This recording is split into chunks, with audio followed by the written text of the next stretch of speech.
औज़ुबिल्लाहिमिनश्शैतानिर्रजीम बिस्मिल्लाहिर्रहमानिर्रहीम।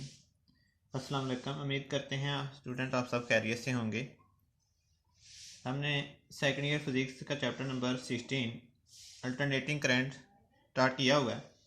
आज हम जो इसका टॉपिक करने वाले हैं AC through and inductors. AC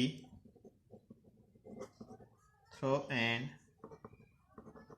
inductors हमारा जो टॉपिक है एसी थ्रो एंड इंडक्टर के किस तरह से हम आज डिस्कस करेंगे कि किस तरह से एक इंडक्टर्स में जब हम एसी करंट पास आउट करवाते हैं तो उसके वोल्टेज के दरमियान और करंट के दरमियान क्या उसकी हमारे पास ग्राफ मिलता है और क्या उनके दरमियान जो रिलेशनशिप है वो हमें वहाँ पर मिलेगी जब हम एक इंडक्टर में से किसको करवाएंगे, पास आउट करवाएंगे हम अल्टरनेटिंग करंट को, एसी करंट को। तो इसको डिस्कस करने से पहले हम देखते हैं कि हमारे पास ये इंडक्टर्स क्या होता है। लेकिन इंडक्टर्स को भी स्टडी करने से पहले हमने यहाँ पर देखना है कि हमारे पास एक वर्ड हमने सुना हुआ है या पढ़ा हुआ है, कंडक्टर्स। कंडक्टर्स क्या होता है हमारे पास? आपके पास path of the flow of the currents कि करंट की गुजरने का जो रास्ता होता है, अब वो हमारे पास क्या होता है in the form of the wires. कोई भी वो वायर्स हो सकती है। यहाँ पर फॉर एग्जांपल आपके पास ये वायर है, ये क्या है, वायर। अब जैसे ही आप इसको किसी बैटरी के साथ, किसी सेल के साथ इसको कनेक्ट करा देते हो तो ये क्या करेगी, चार्ज पार्टिकल को एक टर्मिनल से दूसरे टर्मिनल की तरफ मूव करवाना शुरू करवा देगी। इसका मतलब है कि यहाँ से चार्ज पार्टिकल हैं वो मूव होना शुरू हो जाएंगे। जैसे चार्ज पार्टिकल मूव होना शुरू हो जाएंगे तो वही काजेज बनते हैं जनरेट करवाते हैं किसको, करंट को। अब अगर ये आपके पास कोई वायर है, कोई path of the charge particle है, चार्ज पार्टिकल के गुजरने का रास्ता है, अगर इसी वायर्स को मैं in the form of the bands करवा दूं, अब मैंने क्या किया है, इसी वायर को पकड़ा है और उनको क्या कर दिया in the form of ring, ring की फॉर्म में उनको क्या कर दिया है, बैंड करवा दिया। अब ये आपके पास ये जो ऊपर है ये है आपके पास conductor, straight path of the charge particle. अब जब मैंने इसी वायर को बैंड करवा दिया, यहाँ पर उसी वायर को अगर मैंने बैंड करवा दिया तो ये फिर क्या बन गया आपके पास, कंडक्टर्स। ये है आपके पास इंडक्टर्स। दोबारा से मैं बात कर रिपीट कर देता हूँ कि हमने इंडक्टर्स के में से जब एसी करंट को पास आउट करवाएंगे तो हमने वहाँ पर वोल्टेज और करंट का रिलेशन देखना है। उसके लिए हमें इस चीज़ का पता होना चाहिए कि इंडक्टर्स क्या होता है, और इंडक्टर्स को जानने के लिए हमें इस चीज़ के बारे में भी कुछ इल्म होना चाहिए कि कंडक्टर्स क्या होता है। कंडक्टर्स हमारे पास एक ऐसा स्ट्रेट रास्ता होता है जो कि flow of the charge particle को मूव करवा सकता है। यहाँ पर अगर ये मैंने कहा कि ये हमारे पास एक वायर है, इसमें से करंट फ्लो हो रहा है, ये क्या है आपके पास, कंडक्टर।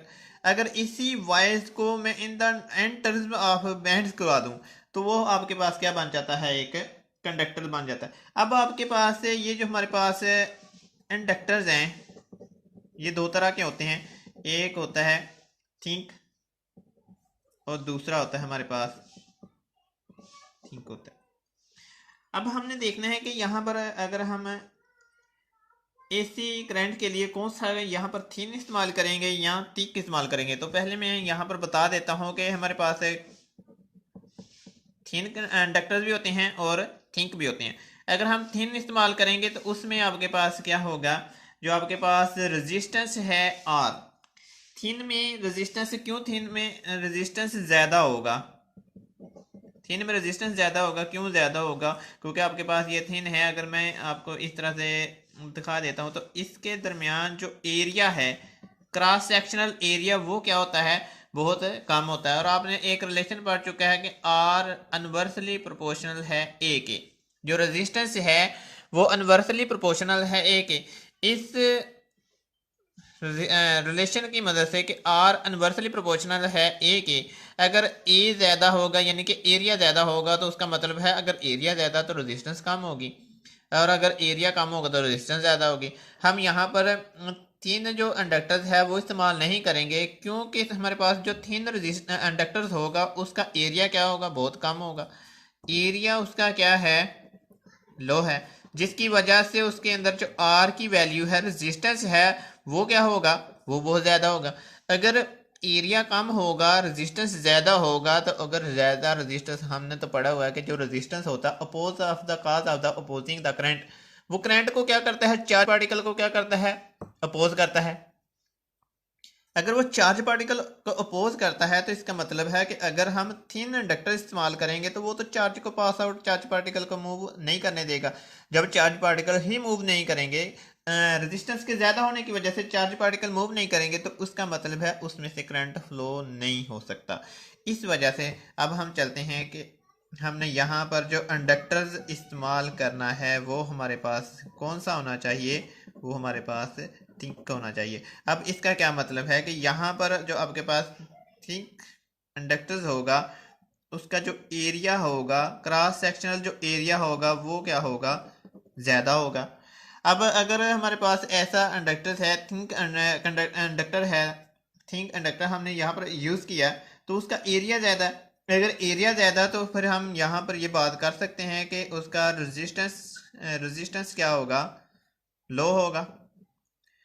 जब हमारे पास रेजिस्टेंस लो होगा, जब हम ठीक है इंडक्टर को इस्तेमाल करते हैं, तो उसका एरिया इतना ज़्यादा होता है कि वहाँ पर आपके पास जो रेजिस्टेंस होता है वो तकरीबन तकरीबन जीरो के इक्वल होता है। तकरीबन तकरीबन उसको हम फिर क्या कर देते हैं, नेगलेक्ट कर देते हैं, ना होने के बराबर होता है। लेकिन हम ये नहीं कह सकते कि मुकम्मल तौर पर उसमें रेजिस्टेंस नहीं होता। रेजिस्टेंस होता है लेकिन इतना कम होता है कि हम बाद में उसको क्या कर देते हैं, नेगलेक्ट कर देते हैं। अब क्योंकि हमने यहाँ पर रिलेशन में दोबारा लिख देता हूँ, आर इनवर्सली प्रोपोर्शनल है 1/a। अब हमने यहाँ पर ठीक इंडक्टर इस्तेमाल कर लिया। अब जैसे ही हम यहाँ पर ठीक इंडक्टर से कौन सा ठीक इंडक्टर इस्तेमाल करेंगे, तो उसका मतलब है कि उसका जो एरिया है हमारे पास, क्रॉस सेक्शन एरिया, वो बहुत ज़्यादा है, जिसकी वजह से एरिया ज़्यादा होने की वजह से यहाँ पर रेजिस्टेंस क्या होगा, बहुत कम।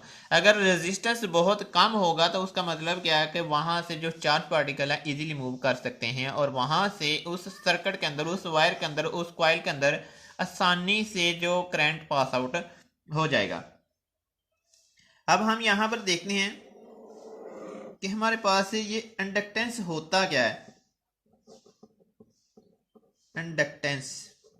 अब इंडक्टेंस हम किसको कहते हैं जी, इंडक्टेंस हम ऐसी चीज को कहते हैं जो किसी कॉइल के अंदर, जो किसी सर्किट के अंदर, एक कंप्लीटली सर्किट है आपके पास जिसमें से इलेक्ट्रिसिटी करंट पास आउट हो रहा है। अब उस सर्किट में वो इंडक्टेंस एक ऐसी डिवाइस है, एक ऐसी प्रॉपर्टी का नाम है जो चेंज होते हुए करंट की मैग्नीट्यूड या चेंज होते हुए करंट की डायरेक्शन को अपोज करता है। मैं दोबारा से बता देता हूँ, इंडक्टेंस एक ऐसी प्रॉपर्टी का नाम है जो किसी सर्किट या किसी वायर में चेंज ऑफ द करंट की मैग्नीट्यूड या डायरेक्शन, उसको क्या करता है, अपोज करता है। द प्रॉपर्टी ऑफ कॉइल और सर्किट भी कह सकते हो आप कि एक कंप्लीट सर्किट है। द प्रॉपर्टी ऑफ कॉइल और सर्किट कैन कांस्टेंट मैग्नीट्यूड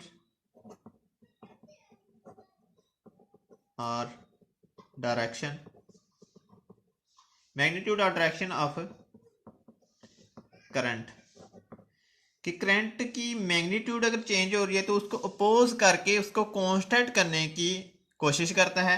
इसी तरह से अगर वो करंट अपने डायरेक्शन को चेंज कर रहा है तो उस चेंज होती हुई करंट की डायरेक्शन को भी अपोज करके उसको कांस्टेंट करने की कोशिश करता है इन द सर्किट, या फिर कोई वायर या कॉइल, कुछ भी हो।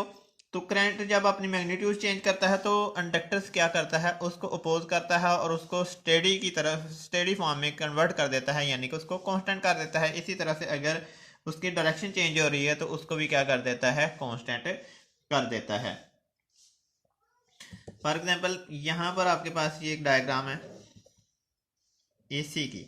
अब हमें पता है कि एसी के अंदर जो हाफ साइकिल होता है, एक पॉजिटिव होता है, एक नेगेटिव। इसका मतलब क्या है कि यहाँ पर तो ये करंट के डायरेक्शन को क्या कर रहा है, चेंज, करंट अपनी डायरेक्शन को भी तब्दील कर रहा है। देखो हाफ साइकिल के बाद उसने डायरेक्शन क्या कर दिया, रिवर्स कर दिया। और यहाँ पर करंट की जो मैग्नीट्यूड्स है वो भी क्या हो रही है, इंटरवल्स ऑफ द टाइम्स में जो करंट की मैग्नीट्यूड है वो भी क्या हो रही है, तब्दील हो रही है। अब in the form of the AC current inductors क्या करेगा, इनकी जो चेंज होती हुई डायरेक्शन और चेंज होती हुई मैग्नीट्यूड्स है उसको अपोज करके दोबारा क्या किस फॉर्म में लाने की कोशिश करता है, कांस्टेंट लाने की कोशिश करता है।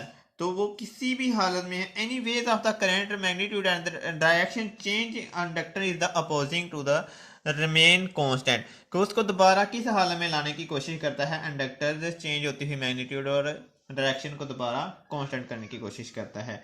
नेक्स्ट हम यहाँ पर एक डायग्राम ड्रा कर लेते हैं। यहां पर हम बात करने लगे हैं कि एसी थ्रो एंड ईएमएफ कि एसी सर्किट किस तरह से एक ईएमएफ जनरेट करवाता है अक्रॉस इंडक्टर, कि एक इंडक्टर्स के गिर्द जब हम उसको अप्लाइड एसी सोर्स प्रोवाइड करवा देते हैं, कि उसको हम एक कनेक्ट करवा देते हैं एसी सोर्स के साथ। यहाँ पर मैं डीसी की बात नहीं कर रहा, और एसी सोर्स हमारे पास वो होता है जो हाफ साइकिल के बाद अपनी पोलैरिटी को क्या कर देता है, चेंज कर देता है। तो हम यहाँ पर बात करने वाले हैं कि किस तरह से वो अपनी पोलैरिटी को इसमें चेंज करेगा। यहाँ पर हम एक डायग्राम ड्रा करते हैं। ये आपके पास एक एसी सोर्स है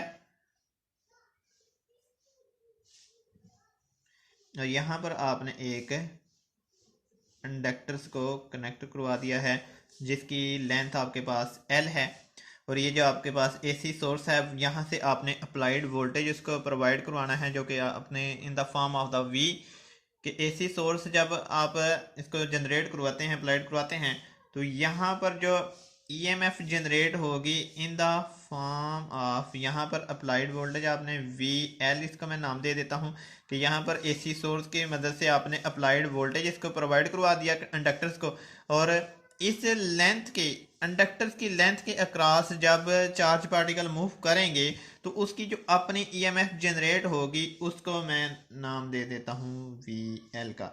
अब आप यहाँ पर ये बात आपके जहन में आएंगे कि यहाँ पर एसी सोर्स को भी VL का नाम दिया है, और यहाँ पर इसकी जो लेंथ है इंडक्टर की उसको भी आपने VL का नाम क्यों दिया। यहाँ पर देखें, ये जो एसी सोर्स है इसने तो आपको पता है कि हाफ साइकिल के बाद अपनी पोलैरिटी को चेंज कर लेना। जैसे ही ये हाफ साइकिल के बाद अपनी पोलैरिटी को चेंज करेगा तो in the direction of the current इस इंडक्टर से में क्या होगी, चेंज होगी। क्योंकि आपने प्रीवियस लेक्चर में ये चीज़ डिस्कस की थी कि जैसे ही एसी सोर्स अपनी पोलैरिटी को तब्दील करता है तो एक कंप्लीट सर्किट के अंदर करंट की डायरेक्शन भी क्या हो जाती है, रिवर्स हो जाती है। तो यहाँ पर इंडक्टर ने अब काम क्या करना है, क्योंकि आपने अभी मैंने आपको बता दिया कि इंडक्टर क्या काम करता है, चेंज होती हुई डायरेक्शन करंट की डायरेक्शन को या करंट की मैग्नीट्यूड को अपोज करके दोबारा कांस्टेंट लाने की कोशिश करता है। तो यहाँ पर यही फिनोमेना इसने यहाँ पर जनरेट करना।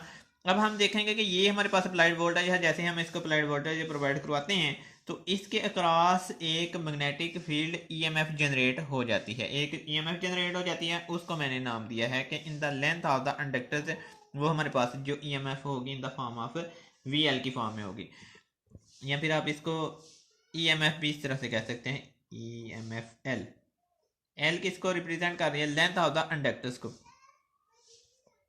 हमने introduction of the AC current में आप ये चीज़ डिस्कस कर चुके हो कि I इज इक्वल होता है I0 sin omega T.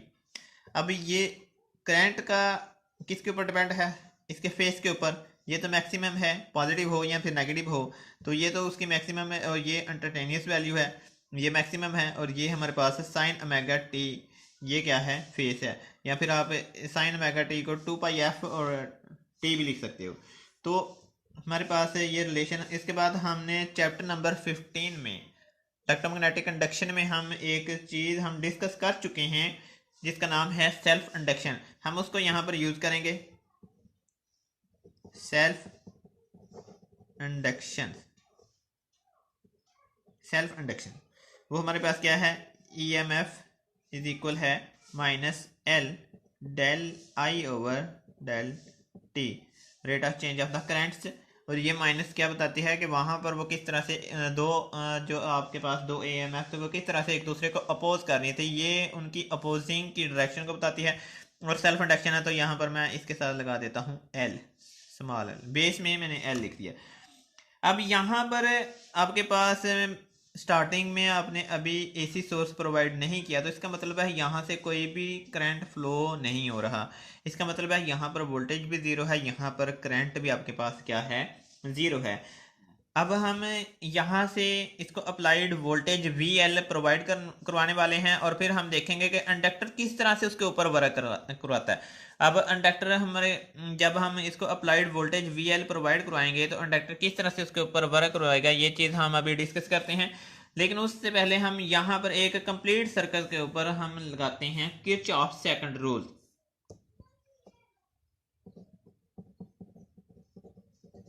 Kirchhoff second rule. Kirchhoff second rule हमें क्या बताता है? किरचॉफ सेकंड रूल हमें ये बताता है कि एक कंप्लीट सर्किट के ऊपर सम ऑफ द ऑल ईएमएफ, या फिर आप कह सकते हो कि सम ऑफ द ऑल जो आपके पास वोल्टेज की वैल्यू होती है उनका मजमुआ जो होता है वो किसके इक्वल होता है, ज़ीरो। अब अगर हम यहाँ पर बात करें तो एक हमारे पास से ईएमएफ ये इस एसी सोर्स की वजह से है, दूसरी ईएमएफ यहाँ पर जनरेट होगी जिसको मैंने ई एल या वी एल का है। तो यहाँ पर इसको डिफरेंट करने के लिए हम यहाँ पर, क्योंकि हमने सेल्फ इंडक्शन वाला फार्मूला भी अभी अप्लाई करना है, तो हम यहाँ पर लिख देते हैं कि एक ईएमएफ हमारे पास ये अप्लाइड वोल्टेज है और दूसरी ईएमएफ इस इंडक्टर की लेंथ के क्रॉस क्या हो रही है, जनरेट हो रही है। तो हम यहाँ पर इसको इस तरह से लिखते हैं वी एल। अब ये वी एल क्या है, हमारे पास अप्लाइड वोल्टेज है। वी एल हमारे पास क्या है, अप्लाइड वोल्टेज है। हमें किरचॉफ सेकंड रूल क्या बताता है कि किसी सर्किट के अंदर भी जितनी भी आपके पास ईएमएफ होती हैं उनका सारे का मजमुआ क्या होता है, इक्वल ज़ीरो के होता है। तो यहाँ पर हमारे पास जो इंडक्टर्स की ईएमएफ है वो क्या है, ई एल, मजमुआ इज इक्वल टू ज़ीरो। तो इसको दूसरी तरफ ले जाते हैं, वी एल, ये इधर जाएगा तो माइनस ई एल हो जाए। अब आपके पास ई एल क्या है, सेल्फ इंडक्शन।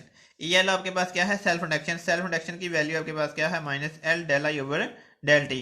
तो मैं यहाँ पर इसकी वैल्यू दर्ज कर देता हूँ, माइनस ये एक माइनस ये वाला और दूसरा माइनस यहाँ इसके साथ है, minus L del I over del T, और इसको मल्टीप्लाई कर दो, V L minus minus plus L into del I over del T. अब यहाँ पर आप देख सकते हो कि ये एल है, जो ये लेंथ ऑफ द इंडक्टर है, ये तो हमारे पास कांस्टेंट कोई नंबर होगा, कोई कांस्टेंट होगा। तो ये एल हमारे पास क्या है, कांस्टेंट है। तो वी एल जो अप्लाइड वोल्टेज है वो फिर डायरेक्टली प्रोपोर्शनल किसके है, change of rate of the current से, यानी कि इंटरवल ऑफ द टाइम कितना आपके पास जो करंट के अंदर वो चेंजिंग आ रही है। तो ये डायरेक्टली प्रोपोर्शनल फिर किसकी है, आपके पास है इस चीज़ की, del I over del V, change of the rate of the current की। अब हम यहाँ पर एक ग्राफ ड्रा करते हैं और उस ग्राफ की मदद से हम इसको समझने की कोशिश करते हैं कि ये आपके पास क्या है, टी, यहाँ पर आपने आई लिया हुआ है और यहाँ पर है नेगेटिव। अब आपके पास ये क्या है, करंट की डायरेक्शन, ये है आपके पास करंट की डायरेक्शन। अब यहाँ पर हम जैसे ही इसको अप्लाइड वोल्टेज यानी कि वी एल अप्लाइड करेंगे, इसको स्टार्ट करेंगे एसी सोर्स को, तो उसका मतलब है कि यहाँ पर हमने इंडक्टर कौन सी इस्तेमाल की थी, थिंक उसका क्रॉस सेक्शन एरिया क्या था, बहुत ज़्यादा, जिसकी वजह से हमने कहा था रेजिस्टेंस क्या है, बहुत है, रेजिस्टेंस क्या है, बहुत कम है, क्योंकि एरिया तो ज़्यादा है तो रेजिस्टेंस क्या है, कम है। इसके लिए हमारे पास जैसे ही स्टार्टिंग में एट दिस पॉइंट से हमारे पास स्टार्टिंग में इसके जो डिवाइस के अंदर इंडक्टर्स की लेंथ के अंदर जो पोटेंशियल डिफरेंस, या आप इसको कह सकते हो कि वी एल जो हमारे पास ईएमएफ जनरेट होगी वो स्टार्टिंग में क्या होगी, मैक्सिमम होगी, क्योंकि उसके दरमियान हमारे पास जो रिलेशन था रेजिस्टेंस का वो बहुत कम है। तो वो बहुत जल्दी से अपने गिर्द क्या करेगा, स्टार्टिंग पॉइंट में ही इंटरवल ऑफ द टाइम बहुत छोटे दौरानिए में ही ईएमएफ जनरेट करवाना शुरू कर देगा। और जैसे जैसे अब करंट ने क्या करना है, इंक्रीज करना है। अब ये इंडक्टर क्या करेगा, उसको अपोज करेगा। अगर यहाँ से आप देख सकते हो कि करंट अपनी मैग्नीट्यूड को क्या करना शुरू कर दिया, करंट ने चेंज करना शुरू कर दिया। अब आपने इंडक्टर्स के बारे में क्या पढ़ा था कि इंडक्टर उसकी चेंज होती हुई मैग्नीट्यूड को दोबारा क्या करेगा, कांस्टेंट करेगा।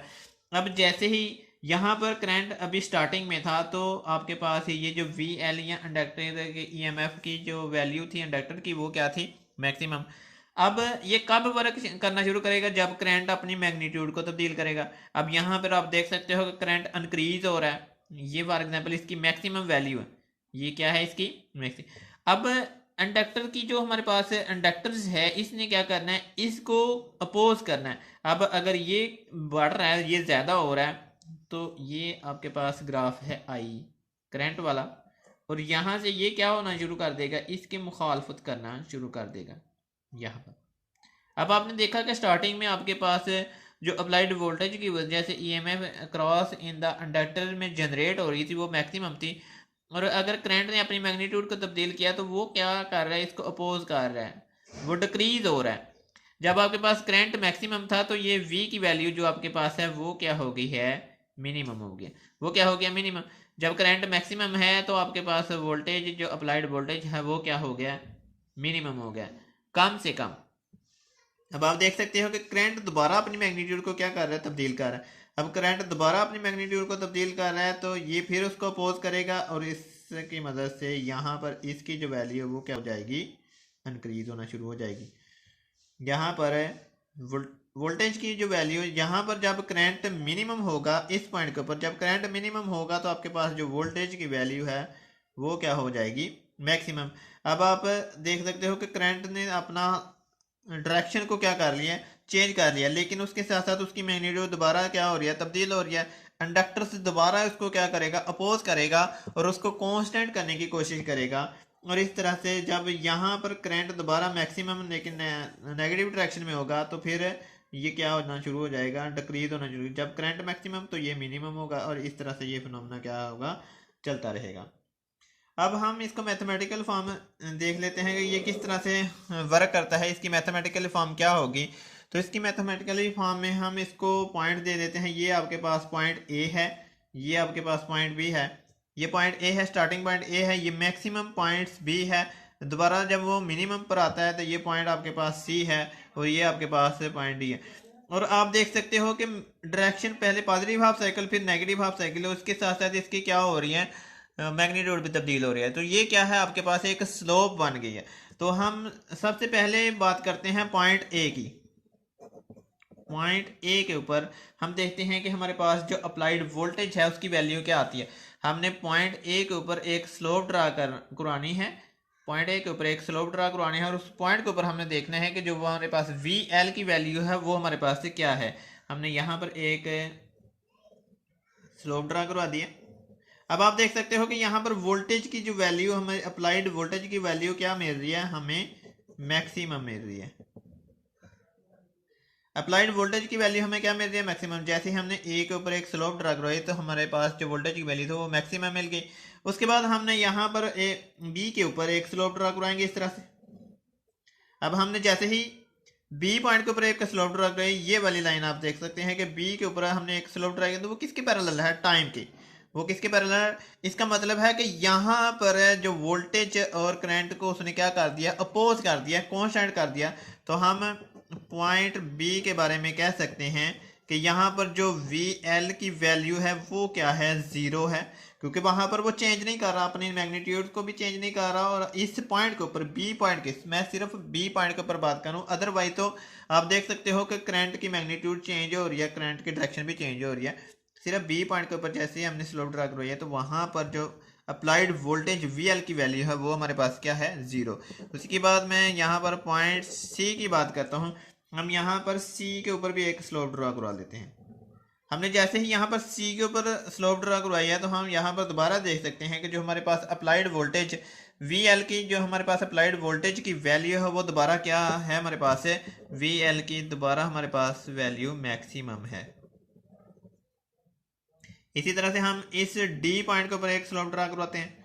अब हमने देखा था कि जो हमारे पास रिजल्ट आया था इस बी पॉइंट के ऊपर, कि ये पैरेलल किसके था, टाइम के, जहाँ से हमारे पास टाइम इंक्रीज हो रहा है, ये बी पॉइंट के ऊपर हमने स्लोप ड्रा करवाई, तो वो टाइम के पैरेलल था। इसी तरह से हमने जब डी के ऊपर स्लोप ड्रा करवाई है, तो वो किसके पैरेलल है, वो भी टाइम के पैरेलल है। इसका मतलब है डी पॉइंट के ऊपर भी हमारे पास जो अप्लाइड वोल्टेज की वैल्यू है, वो हमारे पास क्या है, 0, वी एल हमारे पास डी पॉइंट के ऊपर भी क्या है 0।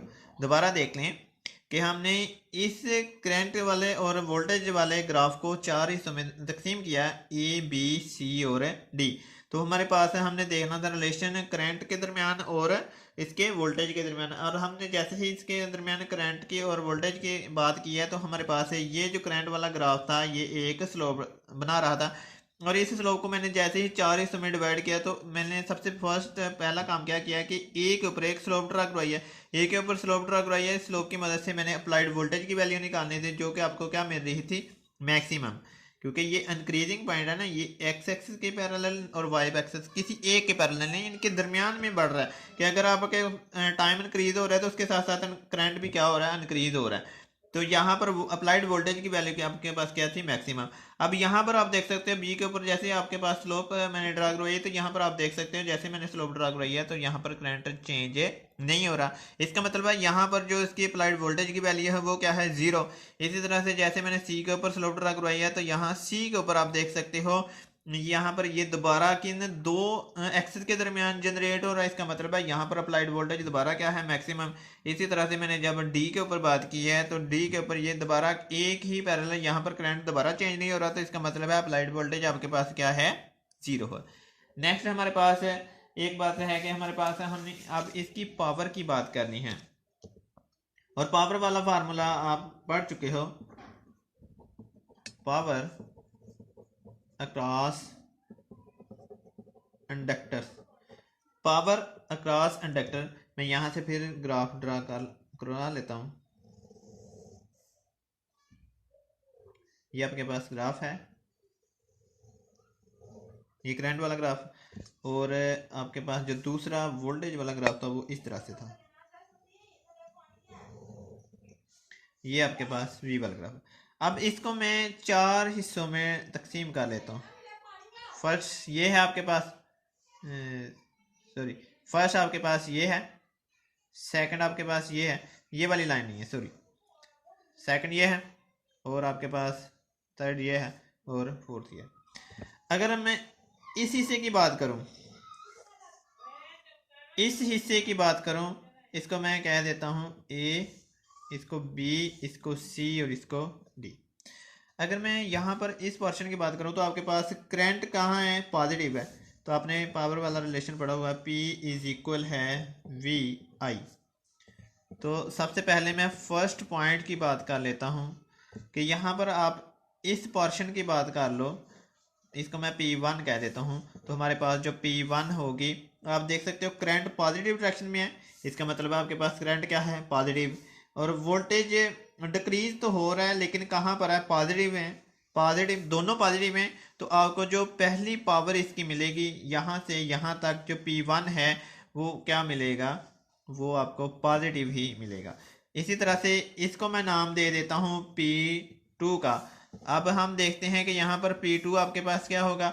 अब हम अगर यहाँ से यहाँ तक हम इसकी बात करें V की, तो V क्या है आपके पास, नेगेटिव। V क्या है, यहाँ फर्स्ट में आपने के पास वोल्टेज भी पॉजिटिव था, यहाँ से देख सकते हो करंट भी पॉजिटिव था और वोल्टेज भी पॉजिटिव। अब P2 की हम बात कर रहे हैं तो यहाँ पर आपके पास V क्या है, नेगेटिव, और यहाँ से करंट डिक्रीज हो रहा है लेकिन पॉजिटिव हाफ साइकिल है तो करंट क्या है, पॉजिटिव, और इसका रिजल्ट आपको क्या मिलेगा, प्लस माइनस माइनस। जो यहाँ से यहाँ तक P2 की जो आपको पावर मिल रही है, यहाँ से स्टार्टिंग से यहाँ से मैक्सिमम पॉइंट तक P1 है और मैक्सिमम से दोबारा मिनिमम पॉइंट तक P2 है। तो यहाँ पर आपको जो पावर मिल रही है वो क्या मिल रही है, नेगेटिव। अब हम चलते हैं B से C की तरफ, B से C, इसको मैं नाम देता हूँ P3 का। अब यहाँ से आप देख सकते हो कि हमारे पास P3 की जो पावर डेसिपेशन है हमें उसकी वैल्यू क्या मिलती है। यहाँ से आप देख सकते हो करंट वाला ग्राफ नेगेटिव हाफ साइकिल में है, करंट वाला ग्राफ नेगेटिव हाफ साइकिल में है, और वोल्टेज वाला ग्राफ भी किस में है, नेगेटिव में। तो यहाँ पर आप वैल्यू दर्ज करो, माइनस वी, वोल्टेज आपके पास क्या है, नेगेटिव, और करंट दोबारा क्या है, डाउनवर्ड है, यानी कि इस लाइन से, इस टी वाली लाइन से क्या है, नीचे है। तो इसका मतलब है करंट भी क्या है, नेगेटिव। तो मैं यहाँ पर करंट भी क्या लगा देता हूँ, माइनस माइनस जब मल्टीप्लाई होंगे तो आपको जो पावर डेसिपेशन P3 है वो क्या मिल जाएगी, पॉजिटिव मिल जाएगा। अब हम नेक्स्ट बात करते हैं पावर डेसिपेशन P4 की। तो आपके पास यहाँ पर देख सकते हो कि आपके पास जो वोल्टेज है वो क्या है, यहाँ से देखो ये आपके पास P4 वाली डायरेक्शन है C टू D। तो आपके पास वोल्टेज क्या है, पॉजिटिव। तो मैं यहाँ पर वोल्टेज पॉजिटिव लगा देता हूँ। लेकिन आपके पास यहाँ से करंट नेगेटिव हाफ साइकिल में है, तो करंट क्या है यहाँ पर नेगेटिव है। प्लस माइनस जब मल्टीप्लाई होंगे तो आपका पावर डेसिपेशन जो P4 है वो क्या मिलेगी, नेगेटिव है। दोबारा से मैं इसको रिपीट कर देता हूँ जल्दी से कि यहाँ पर आपने P1 की बात की, तो यहाँ पर आपके पास करंट भी पॉजिटिव था, वोल्टेज भी पॉजिटिव थी, तो आपको P1 की जो वैल्यू मिल गई वो पॉजिटिव मिल गई। यहाँ से हम P2 की बात करते हैं, तो यहाँ से आप देख सकते हो V नेगेटिव है और I क्या है, पॉजिटिव। V नेगेटिव और I क्या है, पॉजिटिव। तो प्लस माइनस मल्टीप्लाई होंगे तो आपका पावर डेसिपेशन नेगेटिव मिल रही है। इसी तरह से P3 की बात करते हैं, तो यहाँ पर आप देख सकते हो कि I भी नेगेटिव है और V भी नेगेटिव। आई भी नेगेटिव और वोल्टेज भी नेगेटिव है, तो दोनों नेगेटिव जब नेगेटिव से मल्टीप्लाई होंगे तो पॉजिटिव पावर डेसिपेशन आपको प्लस में मिल जाएगी। इसके बाद आप P4 की बात कर लें, तो यहाँ पर आप देख सकते हो कि करंट तो पॉजिटिव है लेकिन वोल्टेज क्या है, नेगेटिव। सॉरी, वोल्टेज क्या है, पॉजिटिव। वोल्टेज क्या है, पॉजिटिव। और करंट आपके पास क्या है, नेगेटिव। तो यहाँ से ये जब मल्टीप्लाई होंगे तो आपको पावर डेसिपेशन क्या मिल रही है, नेगेटिव। ये था हमारा आज का टॉपिक है, AC through in an inductors. आपको जहाँ से कोई मसला प्रॉब्लम है तो आप कमेंट करके पूछ सकते हैं। जहाँ से आप लोगों को समझ नहीं आई तो आप कमेंट करके पूछ सकते हैं। अपना बहुत सारा ख्याल रखना, दुआ में हमें याद रखना। अल्लाह हाफिज़।